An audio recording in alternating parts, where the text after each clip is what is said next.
योग वशिष्ठ का एक सर्ग पूरा हो गया, जो था एक चैप्टर पूरा हो गया, मतलब विषय पूरा हो गया, जो वैराग्य प्रकरण का था। वैराग्य प्रकरण में सबसे पहले बताया कि भगवान श्री रामावतार में ऋषियों के शाप को कैसे मतलब पूर्ण किया, कैसे विष्णु भगवान को श्राप लगा और राम का अवतार लिया, किसका लगा वो सारा बताया। स्वर्ग में क्या है, नरक में क्या है, ये सब बताया। फिर बताया कि ब्रह्मा जी की आज्ञा से वाल्मीकि जी का भारद्वाज जी को संसार दुख से छुटकारा पाने के निमित्त उपदेश देने के लिए प्रवृत्त होना, मतलब आगे बढ़ना, उसमें डूबना कि ब्रह्म ज्ञान क्या होता है, कैसे दुख से छुटकारा मिले, पर ब्रह्मा जी की आज्ञा से। फिर तीसरे नंबर पे बताया कि जीवन मुक्त के स्वरूप पर विचार किया कि जीवन मुक्त का स्वरूप क्या है, जगत के मिथ्यात्व तथा द्विविध वासना का निरूपण किया, यानी अच्छी तरह से समझाया, और भगवान श्री राम की तीर्थ यात्रा का वर्णन किया। फिर बताया कि विश्वामित्र का अपने यज्ञ की रक्षा के लिए श्री राम को मांगना और राजा दशरथ का उन्हें देने में अपनी असमर्थता दिखाना। फिर बताया विश्वामित्र का रोष वशिष्ठ जी का राजा दशरथ को समझाना, राजा दशरथ का श्री राम को बुलाने के लिए द्वारपाल को भेजना और श्री राम के सेवकों का महाराज से श्री राम की वैराग्यपूर्ण स्थिति का वर्णन करना।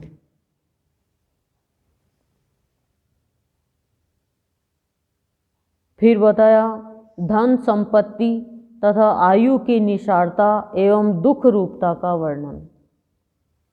10 नंबर पे बताया तृष्णा की निंदा, फिर शरीर की निंदा, फिर बाल्यावस्था के दोष बताए, फिर युवा अवस्था के दोष बताए, फिर स्त्री शरीर की रमणीयता का निराकरण बताया, वृद्धावस्था की दुख रूपता का विवेचन किया, काल के स्वरूप का विवेचन किया कि काल कितने प्रकार के होते हैं और काल का क्या प्रभाव, क्या दुष्प्रभाव होता है, काल को कौन जीत सकता है, काल का प्रभाव और मानव जीवन की अनित्यता को विषय में बताया। 18 नंबर पे बताया सांसारिक वस्तुओं की निसारता, क्षणभंगुरता और दुख रूपता का तथा सत्पुरुषों की दुर्लभता का प्रतिपादन, यानी उनकी उत्पत्ति का साधन, जागतिक पदार्थों की परिवर्तनशीलता एवं अस्थिरता का वर्णन।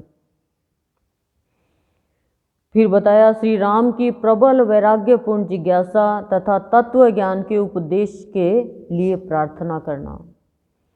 और वैराग्य प्रकरण में लास्ट में जो बताया वो बताया कि श्री रामचंद्र जी का भाषण सुनकर सबका आश्चर्यचकित होना, आकाश से फूलों की वर्षा होना, सिद्ध पुरुषों के उद्गार, राजसभा में सिद्धों और महर्षियों का आगमन तथा उन सब के द्वारा श्री राम के वचनों की प्रशंसा। ये तो वैराग्य प्रकरण पूरा हुआ। आज मुमुक्षु व्यवहार प्रकरण है। इसमें आज क्या बता रहे हैं,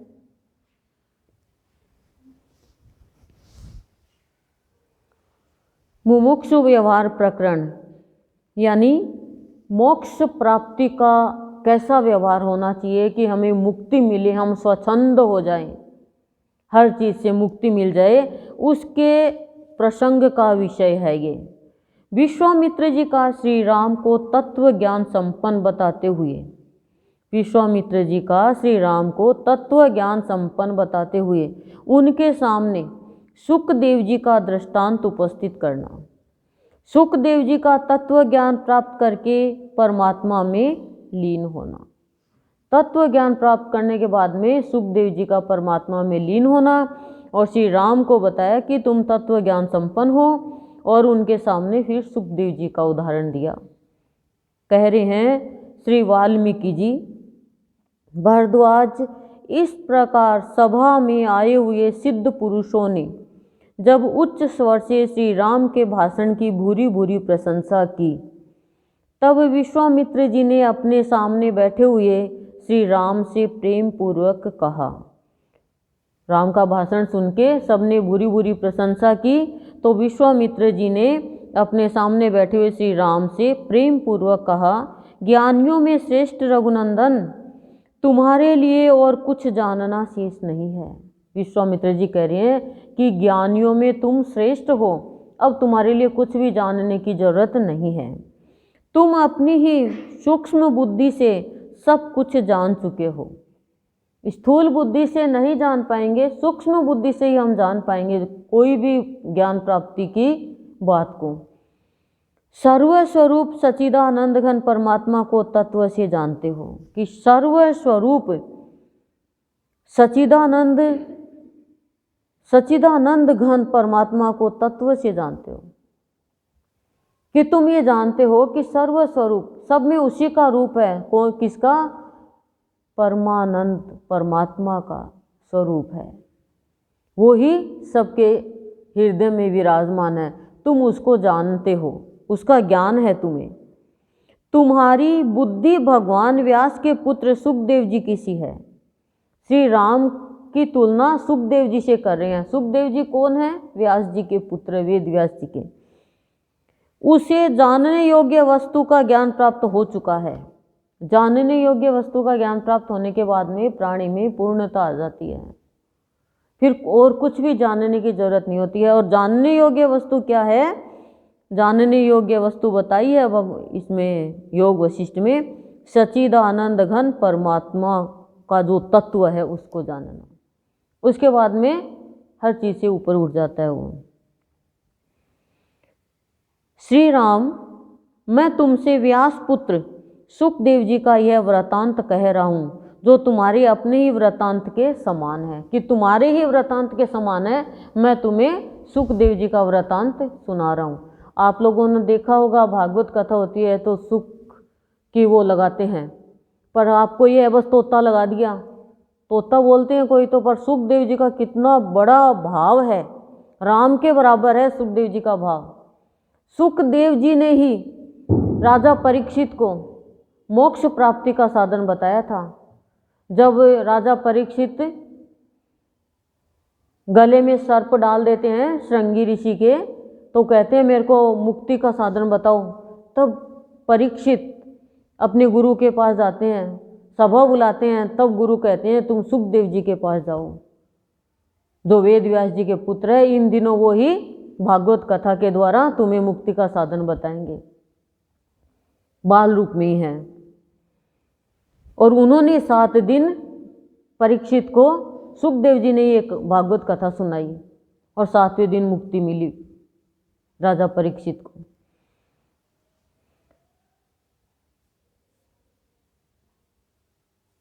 यह सुनने वाले मनुष्यों के जन्म मरण रूप संसार के अंत यानी मोक्ष का कारण है, जो तुम्हारे अपने वृतांत के समान है। इसे सुनो, सुखदेव जी का वृतांत जो व्यास देव जी के पुत्र है। और यह सुनने वाले मनुष्यों के जन्म मरण रूप संसार के अंत का कारण है, यानी मोक्ष का कारण है जो ये सुनता है। वे जो तुम्हारे पिता के बगल में अंजनगिरी के समान श्याम तथा सूर्य तुल्य तेजस्वी भगवान व्यास बैठे हुए हैं, इनके सुखदेव नाम से प्रसिद्ध एक महाज्ञानी पुत्र हुआ। व्यास जी के हुआ, जो श्याम वर्ण है, मतलब अग्नि के समान, और सूर्य के समान तेजस्वी है।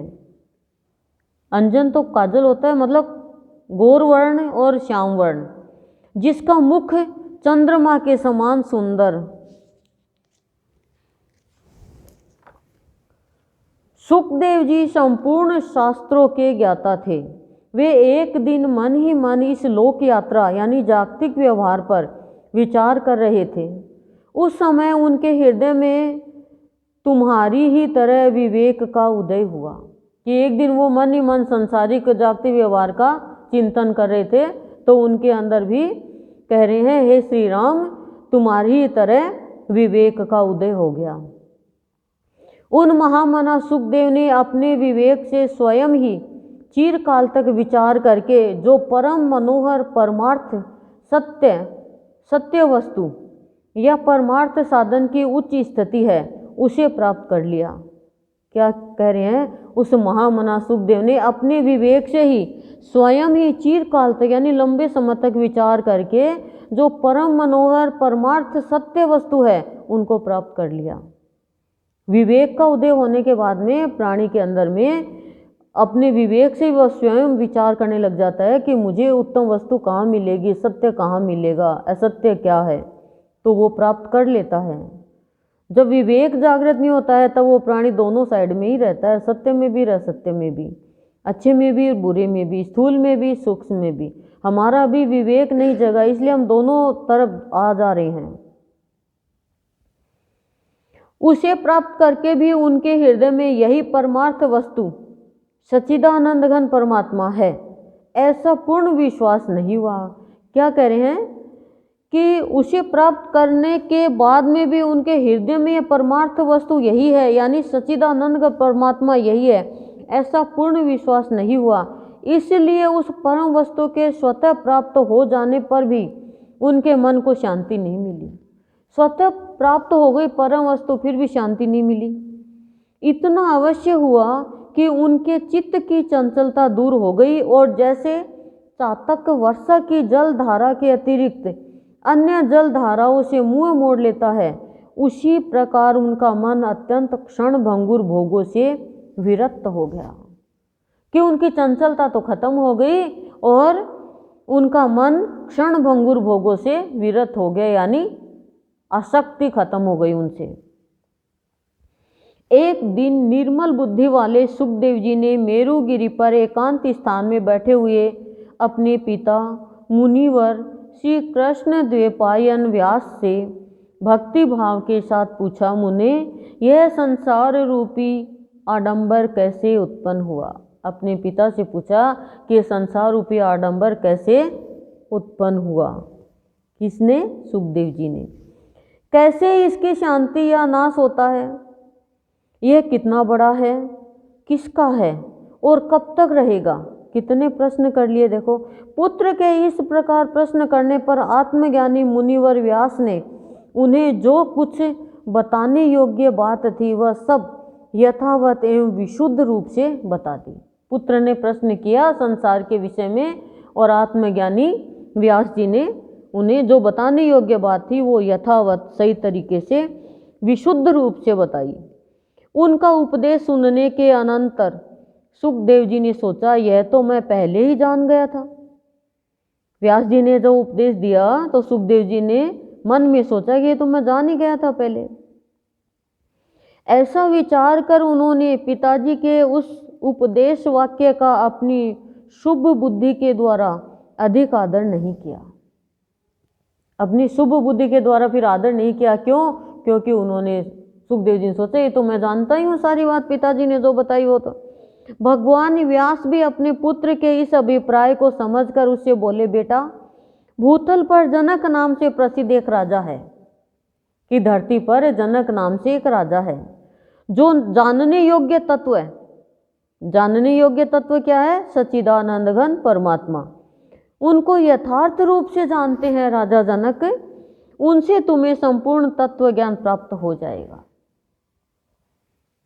व्यास जी ने सोचा पुत्र का अभिप्राय जान गए हो कि भाई ये तो शुभ बुद्धि से ये मन में आ गया इसके कि ये बात तो पिताजी बता रहे हैं, ये बात तो मैं जानता ही हूँ। तो व्यास जी ने राजा जनक के यहाँ भेज दिया कि वो जानने योग्य तत्व ज्ञान को जानते हैं, तुम वहाँ जाओ। अब देखना बड़ा आपको मतलब लगेगा कि आपका जीवन, अपना जीवन क्या है और सुखदेव जी का जीवन क्या था। पिता के ऐसा कहने पर सुखदेव जी सुमेरु पर्वत से उतरकर पृथ्वी पर आए और महाराज जनक के द्वारा पालित विदेहपुरी में जा पहुंचे, जो देह से परे। वहां छड़ीदार द्वारपालों ने महात्मा जनक को यह सूचना दी, राजन राजद्वार पर व्यास जी के पुत्र सुखदेव जी खड़े हैं। द्वारपाल तो जाके कहेंगे। उन्होंने सुखदेव जी की परीक्षा लेने के लिए द्वारपालों से अवहेलना पूर्वक कहा, यानी तिरस्कार करके कहा राजा जनक ने। सुखदेव जी आए हैं तो वहीं ठहरे, अंदर नहीं आने दिया। परीक्षा लेनी चाहिए ना कि भाई ये है क्या, तत्व ज्ञान इसने प्राप्त किया है क्या, और तत्व ज्ञान और क्या जानना चाहता है, तो परीक्षा तो लेनी पड़ती है। तो कहा सुखदेव जी आए हैं तो वहीं खड़ा रहने दें, वहीं ठहरे। ऐसा कहकर राजा 7 दिनों तक चुपचाप बैठे रहे। 7 दिन तक राजा ने उत्सुक नहीं ली, वो वहीं खड़े रहे सुखदेव जी। उनकी कोई खोज खबर नहीं ली कि वे प्यासे हैं कि भूखे हैं कि सोए हैं कि क्या कर रहे हैं, खड़े हैं कि बैठे हैं। और हम लोग तो जरा सा भी कोई कह दे तो नाराज ही हो जाते हैं। तत्पश्चात राजा जनक ने सुखदेव जी को राजमहल के आंगन में बुलवाया 7 दिनों के बाद। हमारी गलती क्यों होती है हमसे? क्योंकि हमने वो परमात्म तत्व को नहीं जाना, इसलिए हम माया के चक्कर में फंसे हुए हैं। माया कभी हंसाती है कभी रुलाती है, और माया से जो निकल गया वो न हंसता है न रोता है, वो तो मुस्कुराता रहता है भीतर ही भीतर, वो सबको हंसाता है।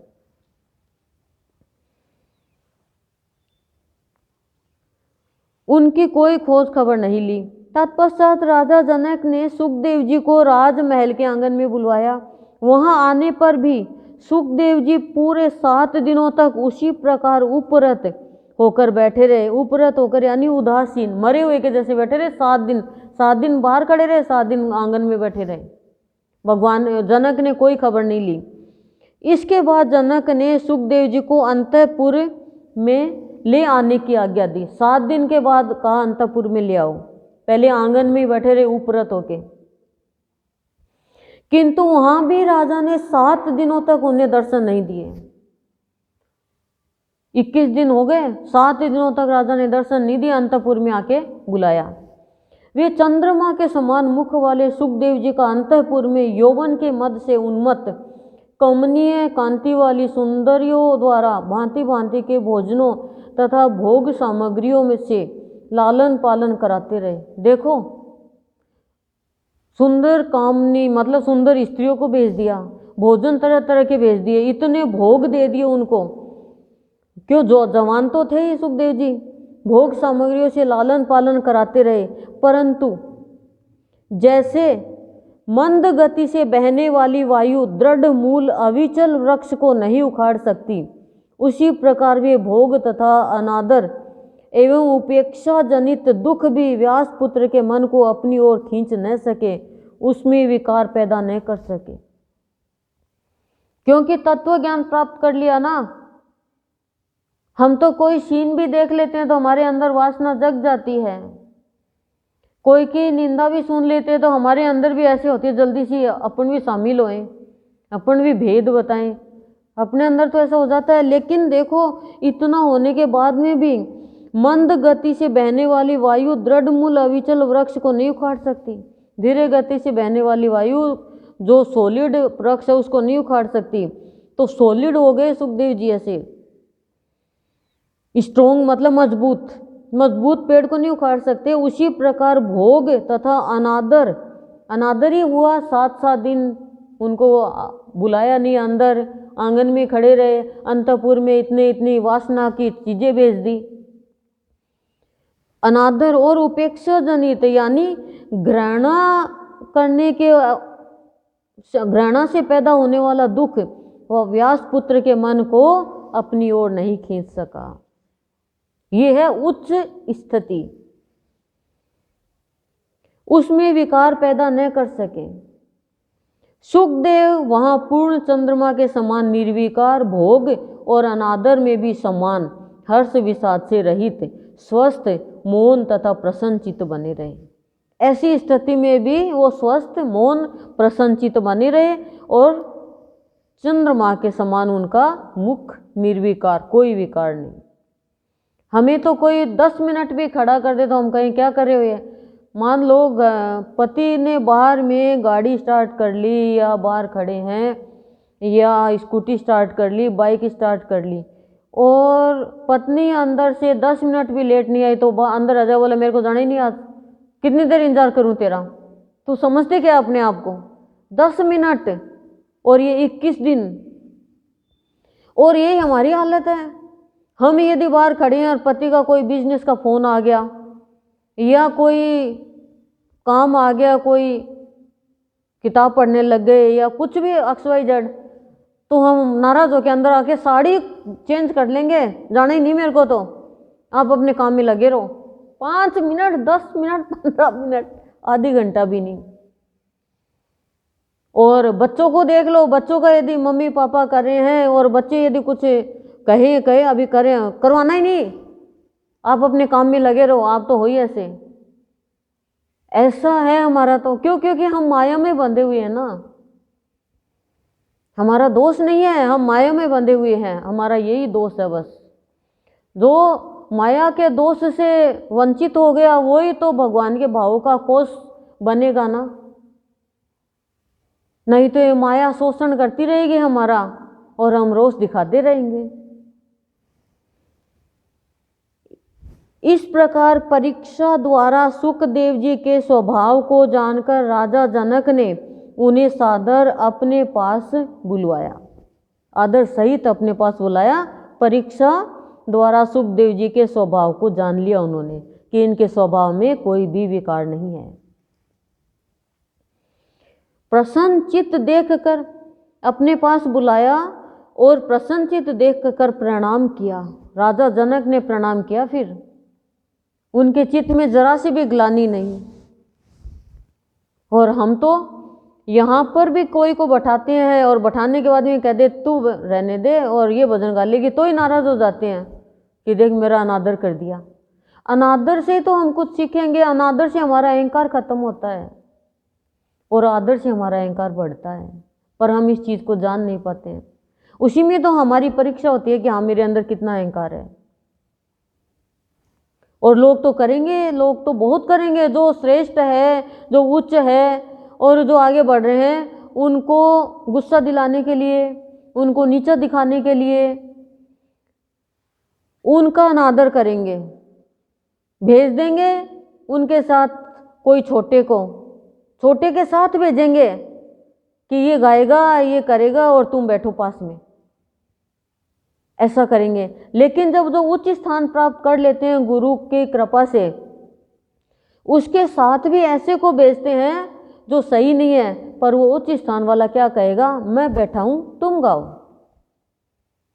ऐसा भाव हो जाता है। तुम गाओ मैं सुनूंगा, मैं तुम्हारे साथ गाऊंगा। तो जो सोच रहे थे कि इसका अनादर होगा, उनका ही अनादर हो जाता है ना। करते नहीं है श्रेष्ठ पुरुष किसी का अनादर, वो अपने आप में मान लेते हैं कि हमने तो इसका अनादर चाहा लेकिन इसने तो इसको ही चांस दे दिया। अब वो जो बदमाश है, जो अच्छी प्रकृति वाला नहीं है, वो भी नतमस्तक हो जाता है कि देख इसने तो मेरे को अवसर दे दिया, इन्होंने तो साथ भेजा था। तो ऐसा स्वभाव हो जाता है जब हम जितना जितना गुरुदेव के संपर्क में आते हैं। जैसे हम पार्क में घूमने जाते हैं, अच्छा लगता है हमें पार्क में घूमना, हरियाली होती है, फूल होते हैं, तो हम भी तो भाव का पार्क बने। भाव का पार्क बनेंगे तो हम अंदर ही अंदर अपने अंदर रमणीयता महसूस करेंगे, अंदर ही घूमने लग जाएंगे। हमारा मन फिर बाहर नहीं जाएगा, हमारा मन अंदर ही खुश रहने लग जाएगा।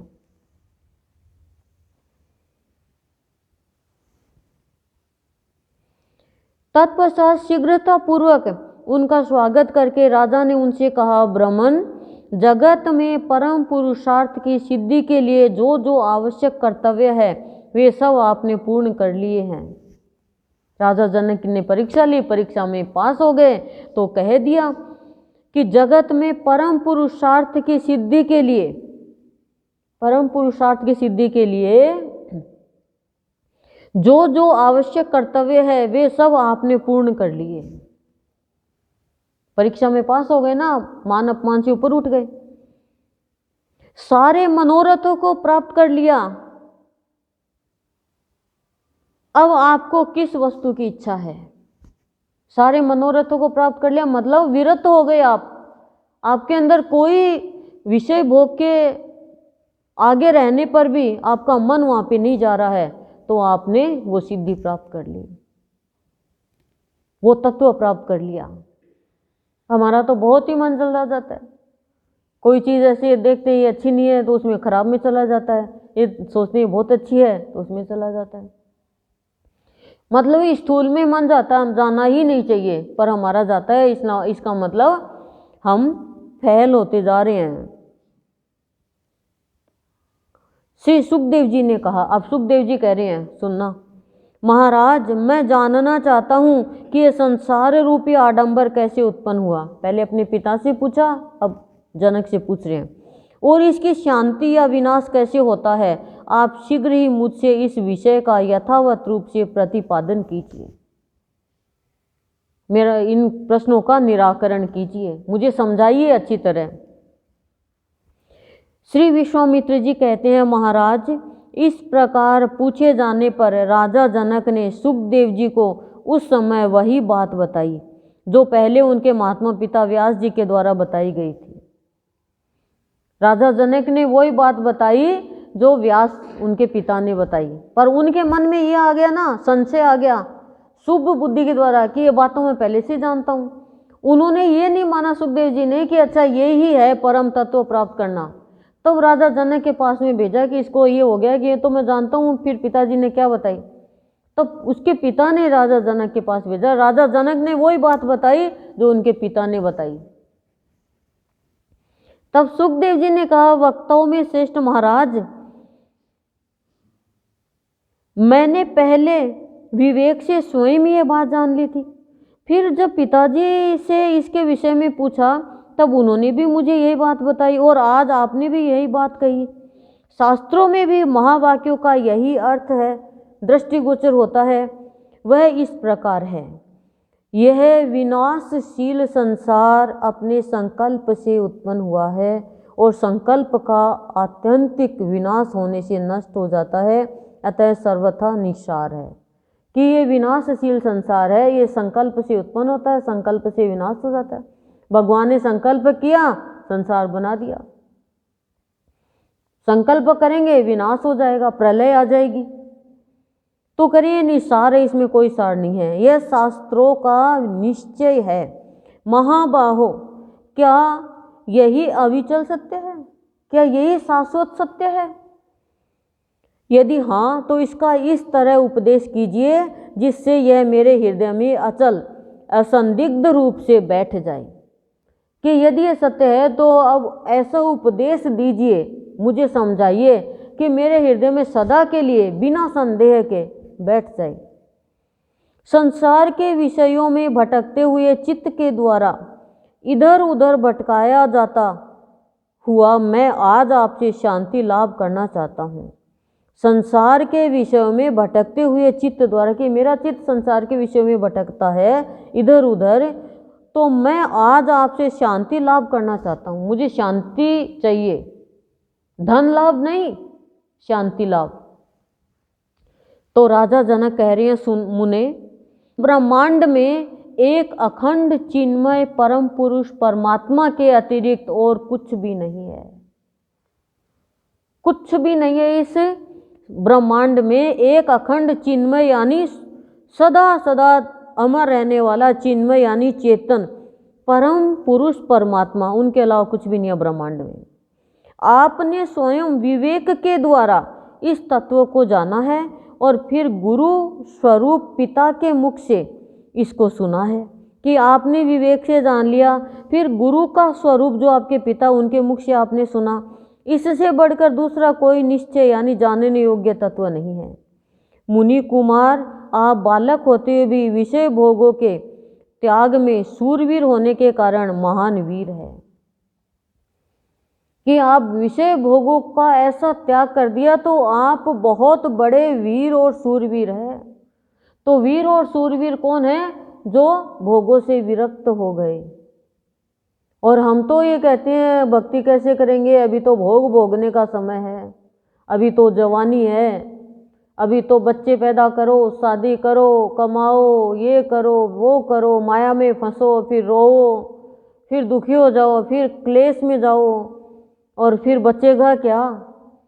बचेगा मेरे पति ने मुझे ये दुख दिया, मेरे पिता ने मुझे ये दुख दिया, मेरी माँ ने मुझे ये दुख दिया, मेरी सास ने मुझे ये दुख दिया, मेरे पुत्र ने मुझे ये दुख दिया, मेरी बहू ने मुझे ये दुख दिया, ये दुख में चले जाओगे, कहाँ भक्ति करोगे। किसी ने देखा भगवान ने दुख दिया, भगवान दुख देते नहीं है, लेकिन भगवान का जिसको दुख हो जाता है वो दुख से ऊपर उठ जाता है। भगवान का दुख जिसको होता ना कि अभी तक आपने दर्शन नहीं दिए, अभी तक आपने बात नहीं करी, अभी तक आप मेरे साथ सोए नहीं, अभी तक आपने मेरे से आलिंगन नहीं किया, वो दुख है, वो दुख भक्तों का है। और वो दुख जब होता है तो फिर वो दुखी नहीं रहता है। तो सुखदेव जी का क्या दुख है कि मैं परमात्मा तत्व को जानूं, संसार के विषय में जानूं। अपने विवेक से जान लिया, पिता ने बता दिया, राजा जनक बता रहे हैं कि तुम सूरवीर हो। आपकी बुद्धि दीर्घ काल तक बने रहने वाले रोगी रूपी भोगों से पूर्णतः विरक्त हो गई है। कि बुद्धि है वो आपकी कोई भी रोग, भोग के रोग से आप बीमार नहीं होगी, विरक्त हो गई है वो। अब आप और क्या सुनना चाहते हैं। ब्राह्मण, जो प्राप्त करने योग्य वस्तु उसे पूर्ण रूप से आपने पा लिया है। कि जो प्राप्त करने वस्तु आपने पूर्ण रूप से पा लिया है, आपका चित्त पूर्ण काम हो गया है। आप दृश्य वस्तु यानी बाह्य विषय की ओर दृष्टिपात नहीं करते हैं, अतः मुक्त है। मुक्त कौन है? जिसका बाहर की वस्तु पे ध्यान ही नहीं जाता है। अभी और कुछ पाना या जानना शेष रह गया है, इस भ्रम को त्याग दीजिए। जनक कह रहे हैं इस भ्रम को त्याग दो, अब कुछ और पाना है क्या। तो विश्वामित्र जी कहते हैं, श्री राम महात्मा जनक के द्वारा इस प्रकार उपदेश पाकर सुखदेव जी अत्यंत शुद्ध परम वस्तु परमात्मा में चुपचाप स्थित हो गए।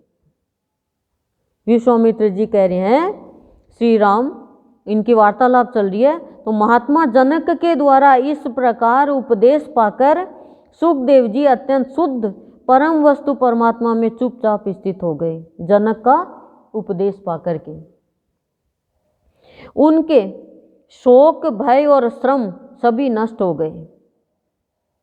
वे सर्वथा निरीह है यानी उदासीन यानी विरक्त हो गए, एवं संशय रहित, कोई संशय नहीं रहा उनमें। तदंतर वे मेरुगिरी के प्रशस्त शिखर पर समाधि लगाने के लिए चले गए। मेरुगिरी पर्वत से आए गए थे, वापस चले गए। वहां 10,000 वर्षों तक निर्विकल्प समाधि में स्थित रहे। 10,000 वर्षों तक निर्विकल्प समाधि में। और जैसे तेल समाप्त होने पर दीपक बुझ जाता है, उसी प्रकार वे प्रारब्ध क्षीण हो जाने पर परमात्मा में लीन हो गए। तेल बुझने के बाद दीपक बुझ जाता है, वैसे ही उनका प्रारब्ध क्षीण हो गया, खत्म हो गया, कमजोर पड़ गया और वो परमात्मा में लीन हो गए। आज मुमुक्षु प्रकरण का सर्ग नंबर 1 पूर्ण हुआ। ओम शांति शांति।